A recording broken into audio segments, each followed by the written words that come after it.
In the Bryan Kohberger case, a secret hearing. As we produce this episode, details haven't come out quite yet, but we are going to take a look behind the scenes in the Kohberger case.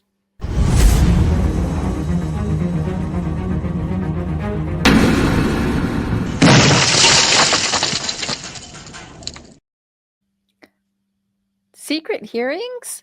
I'm Lainey Law. And I'm attorney Andrew Myers. And what are you talking about today, Andrew? Well, I think most of our viewers know that there had been a Frank's motion filed and everything was sealed. Everything was kept redacted and behind the scenes. And then they finally had a hearing on that Frank's motion on December 11th. And the details haven't fully come out yet, but a little bit of a hint of what's going on behind the scenes and some of the documents we're going to take a look at today. Do you remember, Lainey Law, a few weeks ago, we did an episode on the fact that the defense filed a pile of motions to suppress evidence. Mm-hmm. And some of our commenters maybe accurately pointed out that which would never happen, but if all of those motions to suppress were allowed, the trial wouldn't last 5 minutes because there'd be nothing.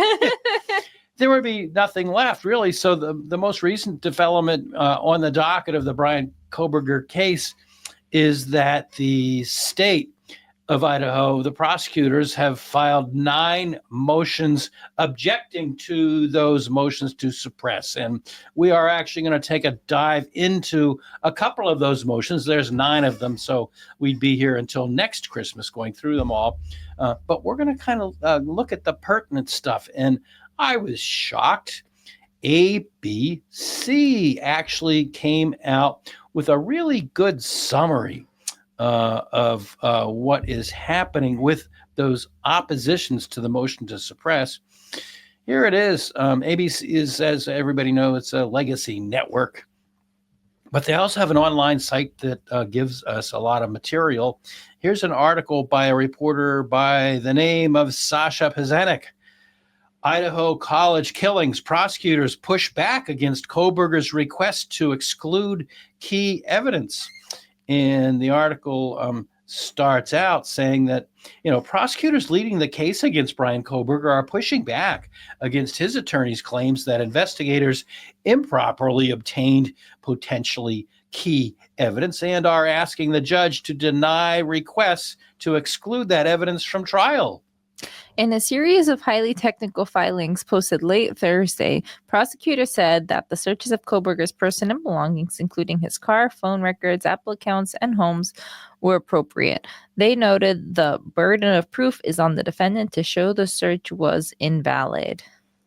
So you ask, how do I tie this into the Frank's motion? Well, the motions to suppress are based on the fact that they don't feel that the evidence was collected correctly.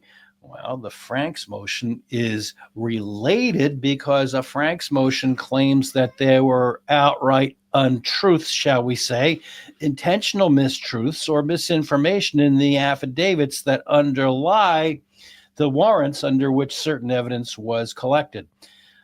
So ABC in this article correctly points out the background. Kohberger, a former criminology Ph.D. student at Washington State University, was charged with 4 counts of first-degree M and 1 count of burglary.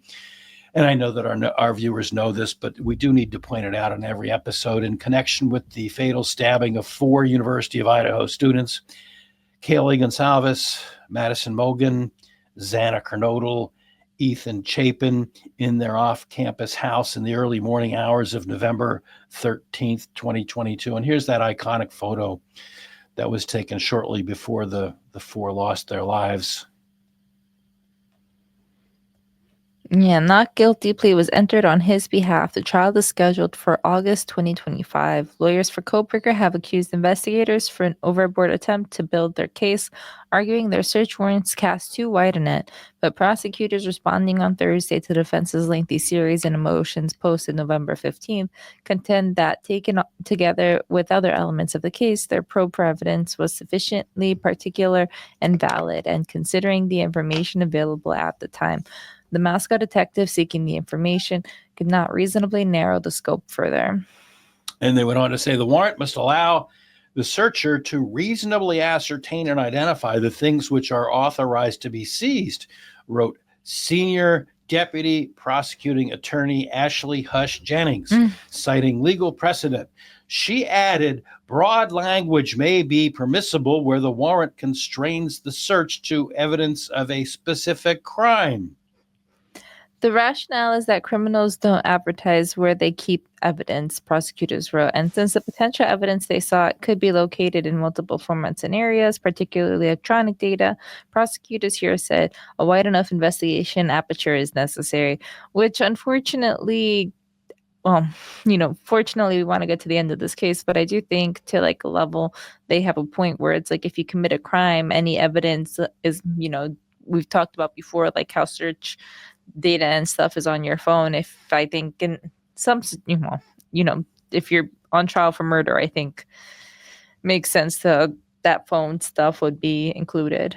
Yeah, the issue really is the Fourth Amendment has a prohibition against, overbroad search warrants. There shall be no search warrants without probable cause. So that was all well and good when we all lived in huts and houses and, you had a bookshelf where you kept all your books and you had a desk where you kept all your papers. Now that we have computers, the issue is they have to reasonably target the information that they want to seize. And how do you do that when, I'm looking into my computer screen right now and I have a ton of stuff that's on there. I just showed you before we went on some musicians that I'm following. I have some art that I have in here. I have my good gosh, what else? I used to take guitar lessons. I still have my guitar lessons in here. I should probably get rid of those. I've got, and I'm sure you're the same. You have all kinds. So, how do you can't just say we want the computer. So that's the issue. How reasonably narrow do they have to make the search warrant? What is funny, contextualizing this, Andrew recently got a new computer, so we were transferring the data over, and Andrew had 157 gigs, and it was all his stuff. And like you said, it's just like, how do we even begin to dig through that? He has his system, but like I, as someone that's outside of the scope, wouldn't have any idea. And that's not even a terabyte, let alone 50 of them. Right. And the other thing is, as an attorney, as a personal injury attorney, I have, and they are secured. They're secured behind a couple of different measures that I'm told are secure. As a personal injury attorney, I have my client files on there. I'm also a bankruptcy attorney, so I have, my client's personal financial details on there. So would it be, who knows what a criminal defendant has on their laptop? But I mean, that stuff is all, private stuff that I'm duty obligated to keep private.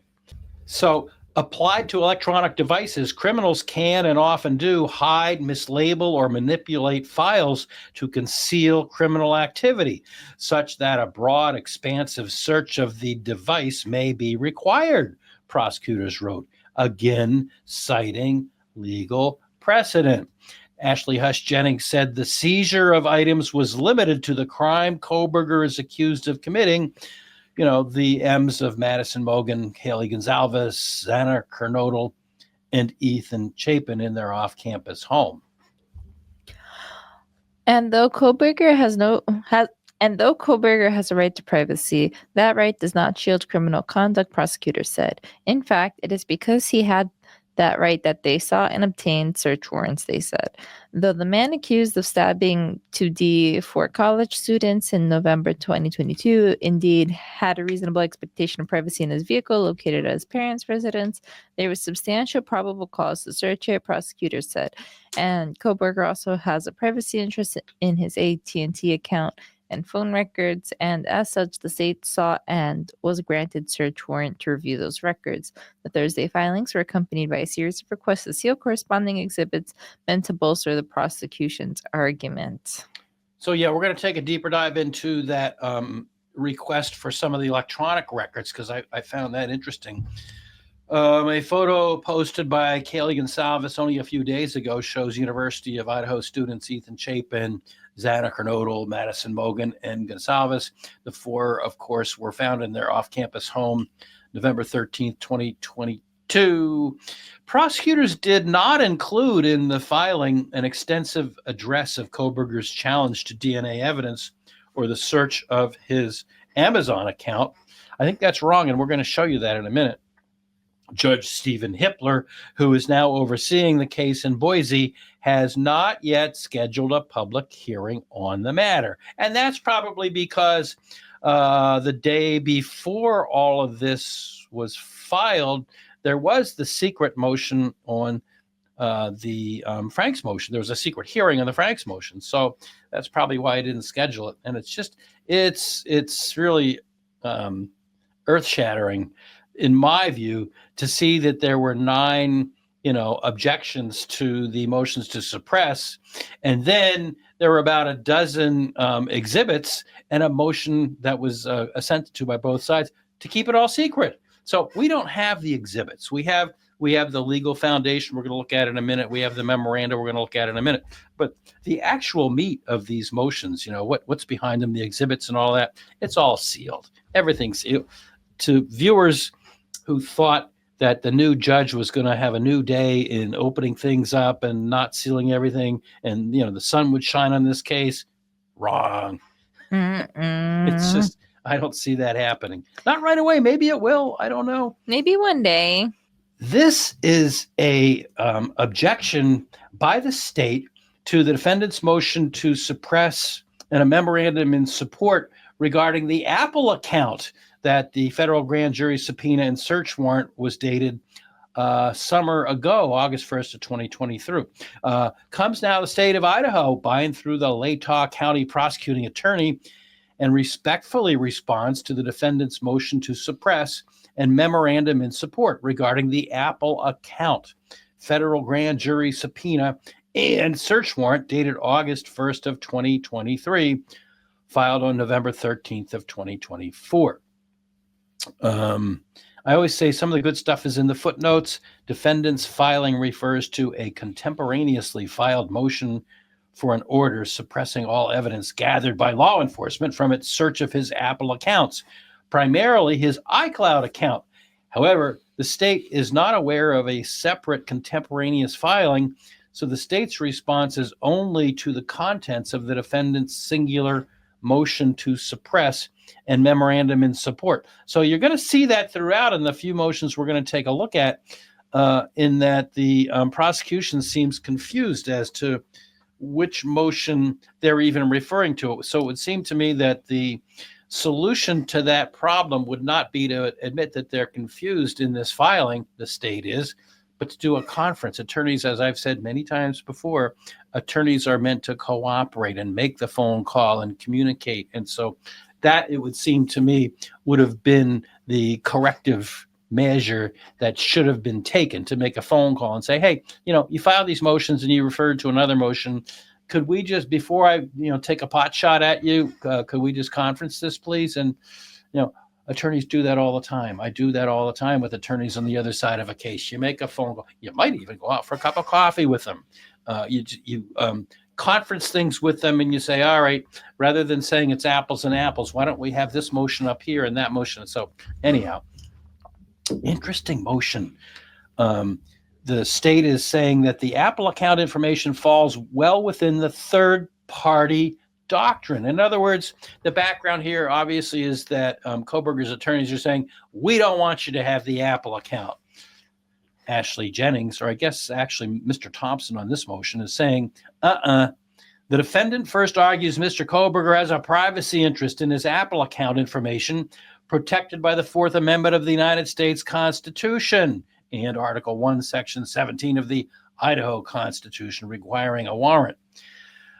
As detailed in the state's response regarding Amazon account, federal grand jury subpoena and search warrants, April 26, 2023 and May 8, 2023, the information the defendant seeks to suppress that was obtained by the federal grand jury subpoenas falls squarely within the third-party doctrine recognized, and then they cite a couple of U.S. Supreme Court cases.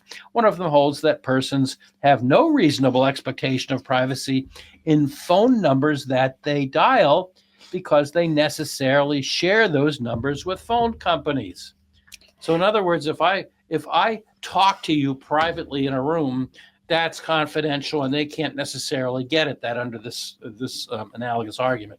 However, if I call you on the phone, there's a third party, the phone company, so they're allowed to get the fact that we made the phone call. See, I understand why the defense wouldn't want would want to not allow the Apple and stuff like that. Right. But when I think about just like in a situation like this where someone's on trial, it's hard because obviously you want to presume innocence until proven guilty.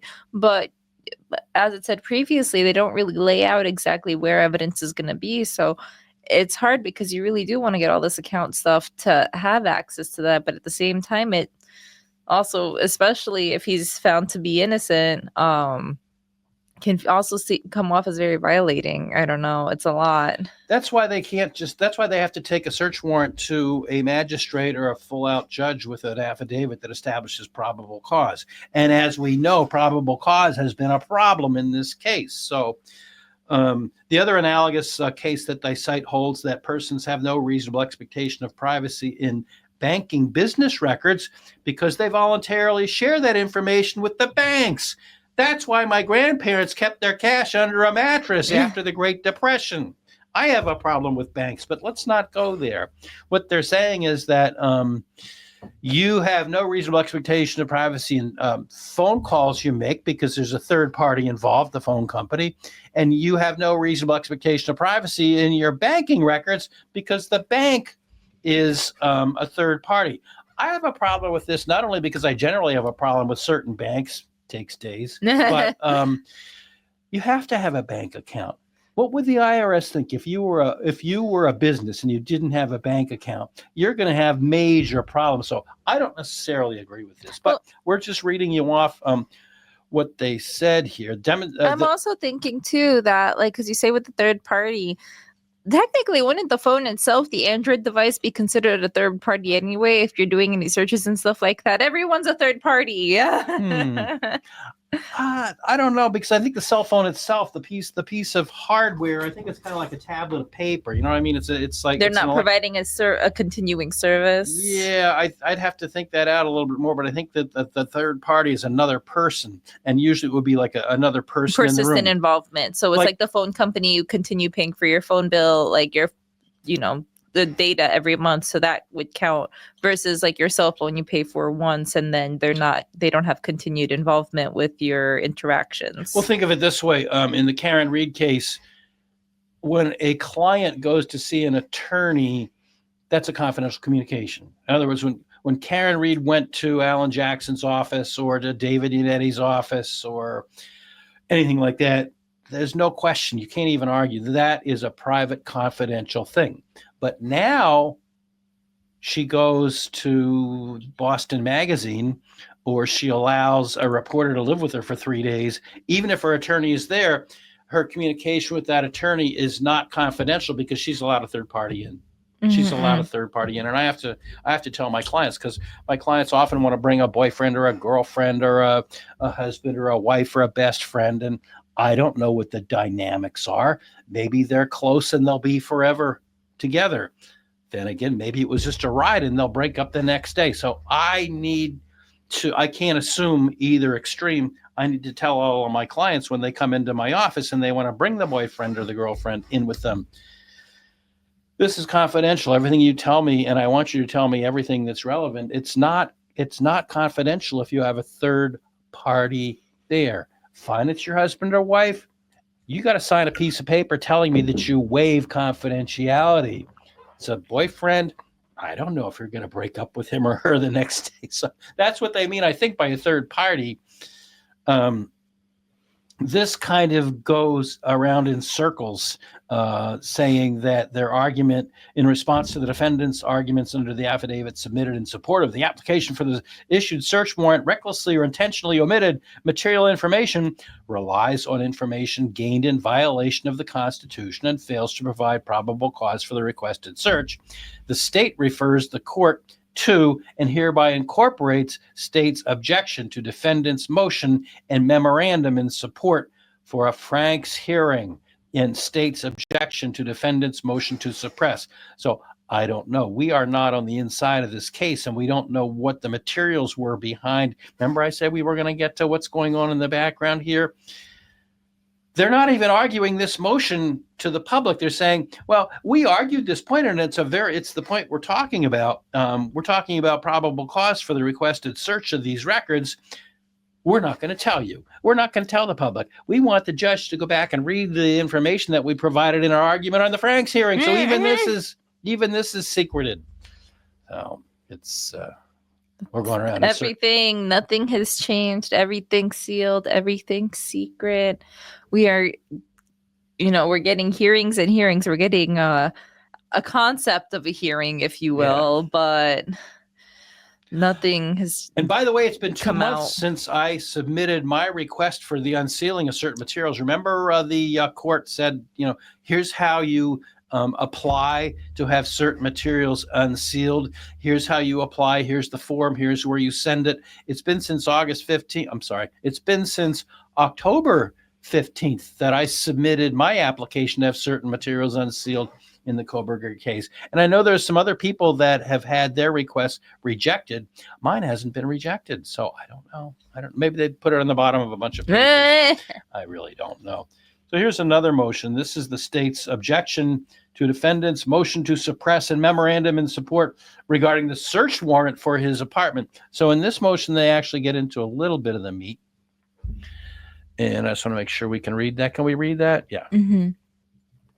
So it comes now the state of Idaho by and through the Latah County prosecuting attorney and respectfully submits the following objection to the defendant's motion to suppress and memorandum in support regarding the search warrant for the defendant's apartment. The defendant's instant motion regarding the search of his residence in the state of Washington substantively parallels his motion to suppress the Pennsylvania search for 119 Lamston Drive, Albrightsville, Pennsylvania, and statements made. The Pennsylvania search warrant for Mr. Kohberger's person and the Pennsylvania search warrant for the defendant's vehicle.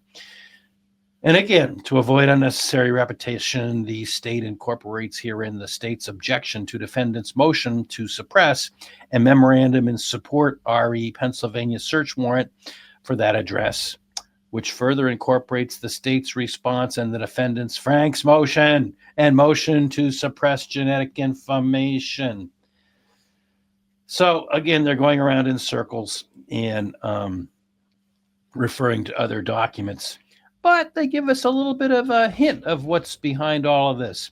In his memorandum at page 5, the defendant, remember the judge scolded them the other week because they weren't specifically giving references? Mm-hmm. So I wonder if that's what's behind the little comma at page 5, comma. The defendant discusses what should be the applicable law between the states of Idaho and Washington. This is the same discussion the defendant presented in his various motions regarding search warrants from the state of Pennsylvania. Similar to the state's response to those motions, the state acknowledges that there appears to be little, if any, substantive differences between the applicable laws between the states of Idaho and Washington, and the state submits under either law, the defendant's motion should be denied. So, yeah, there had been some argument by the defense that, well, Pennsylvania's law for doing the search and for getting the warrant to break into the house was different than Idaho's law, and then the federal law was a little bit different. They're basically saying here, not so much. Mm-hmm. Beginning at, there we go with the page reference, beginning at page 7 of his instant motion, the defendant asserts that the affidavit submitted in support of the application for the issued search warrant recklessly or intentionally omitted material information. Substantively, this section of the defendant's motion merely refers to the defendant's separate Frank's motion and argument. By way of preliminary response, the state notes that Idaho law clearly states that if a search is conducted pursuant to a warrant, the burden of proof is on the defendant to show that the search was invalid. Idaho recognizes the United States Supreme Court's analysis and holding that great deference is paid to the magistrate's determination for probable cause. So This gets back to the issue we were talking about before, and whereas the defense had made, pages and pages of argument that, well, Idaho law says this, and Pennsylvania law says that, what the prosecution is saying is that Idaho recognizes the United States Supreme Court's analysis and holding that great deference is paid to the magistrate's determination for probable cause. And you know what the dent is in that sentence? The dent in that sentence is that if Mr. Kohberger is convicted, there will be an appeal. And so the Supreme Court's not going to waste a lot of time saying, well, geez, I don't know. Is it Idaho's law or is it Pennsylvania's law? Here's what we've said before. And here's the man's constitution. So that's what one of the more significant things. And the rest of this is pretty circular. Ultimately, what they're saying is if there's something wrong with this, you gotta prove it because we're just gonna trust our people, basically. So they're concluding that based on the above, the state respectfully requests that the court deny the defendant's motion to suppress the search warrant for the defendant's residence in the state of Washington. And look at that. William Thompson is still in the game. Still in the game. Signature and all. Yeah, he's still. Now, do you remember we were talking about how specific or inspecific a search warrant needs to be in order to pass the test of a court? We're going to take a look at one more of these motions opposing Kohberger's motions to suppress right now, and it was written by Ashley Jennings. This is state's objection to defendant's motion to suppress and memorandum in support regarding AT&T's first warrant. And of course, it says, and starts out like most motions, comes now the state of Idaho by and through the Latah County prosecuting attorney and respectfully responds to defendant's motion to suppress and memorandum in support regarding AT&T first warrant filed on November 13th of 2024. And what the issue is here, as developed in the exhibits that are attached, are the affidavit for the search warrant for AT&T with the appended exhibits, State Exhibits S1, and the AT&T search warrant, State's Exhibit S2. So the issue that was raised by Kohberger's attorneys was, are they entitled to this stuff?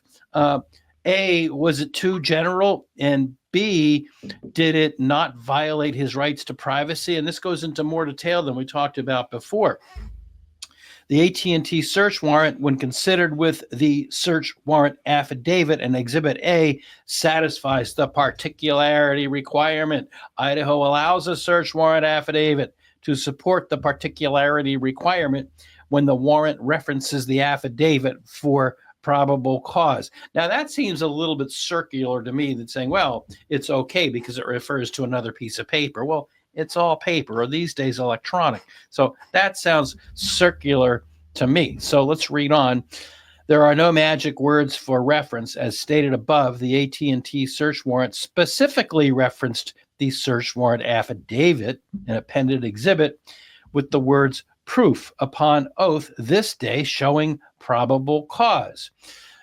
When the AT&T search warrant is considered along with the affidavit for probable cause and the appended 12-page exhibit, the warrant is sufficiently particular and valid. So that seems circular to me. I mean, just because it's referring to another piece of paper and the piece of paper is 12 pages long, what, could I just rip out 12 pages of a magazine, Vanity Fair, and attach those and say, Your Honor, this is sufficient particularity? I mean, this makes no sense to me. It's whatever you want it to be. I have a problem with this, but let's deep dive into it because they're going to cite some law. Because of this attachment, the warrant is sufficiently particular and valid. In fact, Corporal Payne, well, if he said it, it's okay, right? Mm-hmm. Corporal Payne set forth why he believed defendant's cell phone would contain evidence of the crime, specifically why each category of digital evidence listed on the warrant would reveal such information. While the AT&T search warrant was broadly worded regarding each category of digital evidence listed, the search warrant affidavit and appended exhibit provide the particularity necessary to satisfy the three-factor test set forth in a seminal case, Teal. So this is like a lot of things in the law. There's 3 things or 2 things or 8 things you have to satisfy. So first, probable cause existed to seize all items of a particular type described in the warrant. The specific phone number is listed in the affidavits, and the individual categories of digital information sought are set forth in detail, including why probable cause existed to search those digital files. Second, the warrant set out objective standards by which executing officers could differentiate items subject to seizure from those that were not. First, the seizure of items was limited to the crime for which the defendant was arrested, homicides at 1122 King Road in Moscow, Idaho. Second, the warrant was temporarily limited to the time of November 12, 2022 at 12 a.m. PST to November 14th at 12 a.m. PST. The locations of digital information were specific, allowing the executing officer to differentiate the digital files subject to seizure from those that were not. Third, the government was not able to describe the items more particularly, considering the information available to it at the time the warrant was issued. Detective Payne was seeking evidence that could be located in multiple formats and areas, and considering electronic data can be stored anywhere, it was impossible for Detective Payne to narrow down in advance the AT&T areas that should be searched. As a result, if the court employs a common sense and realistic approach and not the hyper-technical approach the defense is suggesting, the court should find the AT&T search warrant passes the Teal test as sufficiently particular. I don't know. I find that a little bit mushy, don't you? I mean, I don't know. I was also just like wondering too. I wonder if why with the Apple and everything that they're trying to do, what are they trying to find? Is there a text message in here that they're trying to justify? A part of my head right now, I'm like all this back and forth. Imagine there's not even anything on this phone. I mean, I'm assuming that with all of this that there has to be something that they're really depending on and to convince the jury with this, surely. They're trying to track his movements. They're trying to see if, and here's the other dent movement here. Was he working with somebody else? We did that episode before, 10 factors, I think, that show that this crime was not committed by one person. So are they looking for not only location data, are they looking for phone calls that he made to other people? Anything can be in a phone. You know that, right? Almost anything can be in a phone. Phone calls, texts, location data, what you were looking up. I'm sure he wouldn't. Well, maybe I'm not so sure he would have been stupid enough to use GPS to get there. I mean, we know the phone was turned off, right? The phone was turned off. I would lose my mind if used. I mean, the thing is just with all of this, and this causes some debate in our comments on being a criminology student. What if he is, the guilty person, how he messed up so much? So I agree that we would think that he didn't use the Google Maps, but we also don't know anything, and it's hard to say. It's hard to say with everything. Yeah, it is. And so the balancing test is really, I mean, they try and make it out to be an objective thing based on 3 factors. Is it too broad and therefore unconstitutional, or is it particularized enough so that it is within how the courts have interpreted the Constitution and the Fourth Amendment? So even though they try and bring it down to a scientific type of a thing, or not really scientific, but a reasonable analysis with 3 points, it just seems kind of mushy to me. And it's going to be up to a judge with the wisdom of Solomon to decide that. So in summary, after all of that, given the circumstances of this case, the AT&T search warrant and its respective affidavit and appended exhibit are as particular as can be reasonably expected.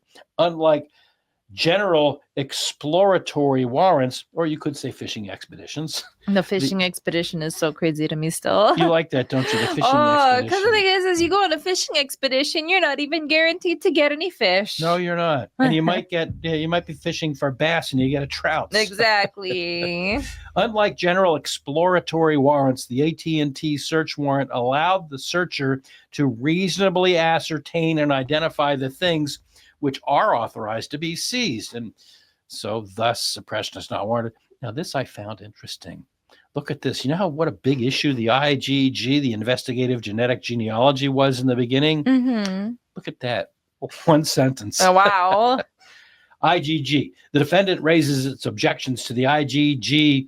And again, the state incorporates the state's arguments in response to the defendant's separate IGG motion, as opposed to restating them here. No. Conclusion. Thanks. Based on the above, the state respectfully requests the court deny the defendant's motion to suppress and memorandum in support regarding AT&T first warrant, signed by Ashley Hush Jennings, senior prosecuting attorney. So let's go back to the beginning and kind of focus on what it is we're talking about here. The defense, Bryan Kohberger's defense, filed a slew of motions to suppress evidence. All, the Amazon, the AT&T, searching the house in Pennsylvania, searching his apartment in Washington, searching the telephone. So they brought all these motions, and one of our commenters said, if all the motions were allowed, which is highly unlikely, the trial would last 5 minutes because there'd be no evidence. So now the question is, what does the court do? And I don't know. I don't have a crystal ball, and I don't take odds on what a court does really in nearly any case. However, do you remember the capital punishment motions that were brought by the defense? Mm-hmm.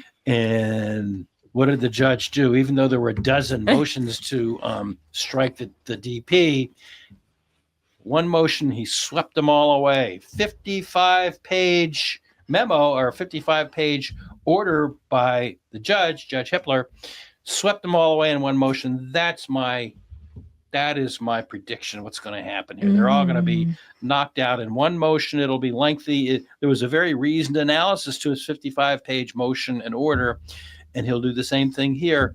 But that's my guess. They're all going to go. Psh, psh, psh, psh, psh.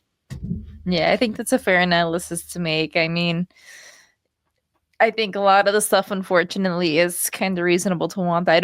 You see, from like layman's perspective, you think when a situation like this happens that it would be so straightforward to just get the phone and all the documents and stuff like that. But you do got to think that we do have some rights to privacy. It's definitely an extreme situation of that. But I agree with you, Andrew, where I think that all of these are just going to kind of get knocked over one after another in a long document. So, yeah, not that it applies in this case, but I hate to tell stories, but I always tell stories. There was an attorney in New Hampshire that faced charges of emming his wife and burying her body in Maine.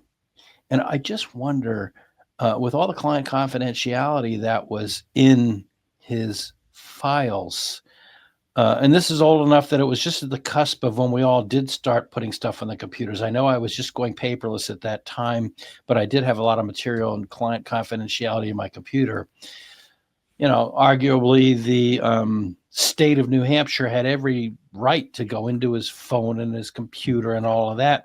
But how did they address the concern of all the client confidentiality in totally unrelated cases? Because at that time, he was a practicing attorney in Stratham, New Hampshire, which is right outside of Portsmouth, New Hampshire. And so when the police went in and grabbed his materials, how did they deal with that? Anyhow, our viewers always have a lot to say. That's the picture is the attorney Brown that represented Ted Bundy, and he had been critical of Mr. Kohberger's defense team. And our commenter, Roya Vanecki, 3759, said, Bryan Kohberger and Ted Bundy are two opposite cases. One is innocent, and the other one is a serial killer who killed many people. So there is no need for the same tactic to be used in both cases. Well, all right. Remember? Strong words. Yeah, remember Attorney Brown said that he didn't think that Bryan Kohberger's defense was being aggressive enough. Mm-hmm. This person filled in. Yeah, I don't know about that. CPhil 7970, based on ethics of law, we all deserve a sufficient factual evidentiary representation of a criminal defense. However, when the representation is all over the place, the authenticity of innocence becomes muddied in a circus sideshow, showing doubt of any possible innocence of guilt. Not believable in the least in helping your client. Use the theory of realism, not crazy theories of fairy tales. You know what I say to that? Talk to any defense attorney off the record. I don't care whether it's a civil case or a criminal case. They will tell you that a defense attorney's idea is to throw enough mud up on the wall just to see what sticks. And that's what they're doing. All right. Mm-hmm. And in some respects, if they don't, they are subject to an appeal based on ineffective assistance of counsel, because you got to try everything. Mm-hmm. And if your guy goes to jail, or worse, death row, he has a lot of time to think. And he might think, gee, why did they throw that mud ball up on the wall? Mm-hmm. Well, and at the end of the day, everybody's trying to do a good job. So You're just going to try to do as much as possible. Yep. And our last comment for this week is, you mean the judge is establishing boundaries, legal and other, and not letting the defense get away with it, unlike Judge? Whew, shots fired. Yeah, I think that this commenter is in agreement with a lot of commenters that feel that the case has taken on a new tack. I said it when the case went from when venue was granted from Moscow, Idaho, down to Boise, Idaho. I predicted that it was going to be a very different day for this case, and boy, did I not know what I was saying, because it really is. I mean, this judge is just taking these motions, dealing with them. We don't know yet as we do this. My luck, they're just filing something now as we're doing this, and we don't know. But my guess is that these motions to suppress will be dealt with pretty quickly, and that's my view, and that's my final comment. What's yours? Oh gosh, I'm just dying to see what actually does come out in court. It feels like we're not really going to see anything the way that it's playing out right now. But I do think that it would put a lot of people at ease to just see what type of evidence that they have linking it at all. Like, how is this phone, how is the whole situation with the phone even going to come into play? There's too many unknowns right now, but we do really appreciate you guys watching to the end, and we do appreciate your comments down below. Be sure to subscribe to our channel if you aren't subscribed to our channel, and be sure to like this video. Andrew, what are people's emojis this week? Oh boy, I don't know. You started out with your dolphins, then you had your apples, then you had, it was Lily's birthday last week, and a lot of people wished her happy birthday. Thank you. So then you said dogs, and we got dogs and presents, and I'm missing one. I can't remember the other one. I don't know. I'm out of emojis for now. We're all emojied out. So let's do champagne glasses, because the new year is coming up. Because we got our 10,000th subscriber. Cheers to 10,000, guys. Thank you guys so much. We wouldn't have been able to do it without thank you very who's much. Watching right now. Yeah, thank you guys so much. Andrew will not be eating a Christmas tree this year. Maybe next year. No. I'm all done with those threats. And I'm not going to eat my hat either. No eating anything. No, we thank you guys so much, and we really appreciate you choosing to spend your day with us, and we look forward to seeing you in the next one. Whether you are in the grocery store, the gas station, or anywhere else, please remember to be kind to people. You don't know what they're going through. And the same goes for our comment section. We want you to comment, but be nice, be kind, be positive if you can. And thank you for watching. Be sure to like and subscribe. Have a good one.